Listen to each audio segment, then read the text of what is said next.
અભ્યાસ કરું છું. આજે હું કૃષ્ણ ભગવાન વિશે બોલ્યું તે ત્યાંથી સાંભળજો એવી મારી નમ્ર વિનંતી.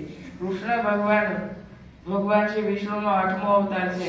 ભગવાન શ્રી કૃષ્ણનો જન્મ શ્રાવણ માસની કૃષ્ણ પક્ષની 8મના મધ્યરાત્રિએ મથુરાની જેલમાં થયો હતો.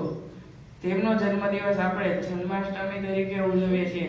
તેમના માતા દેવકીજી અને પિતા વાસુદેવજી હતા. તેમનું પાલન પોષણ ગોકુલમાં નંદબાબા અને યશોદાજીના ઘરે થયું હતું. ત્યાં તેઓ માખણ ચોરી કરવાની, રાસ રમવાની લીલા કરતા હતા. તેમના શ્યામ, કેશવ, માધવ, ગોવિંદ, કનૈયા, વાસુદેવ વગેરે અનેક નામોથી પૂજવામાં આવે છે. તેમણે તેમના મામા કંસને મારી લોકવાસીઓને તેના અત્યાચારથી મુક્ત કર્યા હતા. તેમણે મહાભારતમાં અર્જુનને ગીતાનો ઉપદેશ આપ્યો હતો.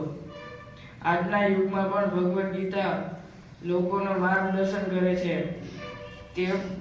તે સ્ત્રીઓને પૂરતું સન્માન આપતા હતા. તેમનું મૃત્યુ પૂર્ણ જન્મના કર્મ રૂપે એક પારધીના તીર વાગવાથી થયું હતું. Thank you.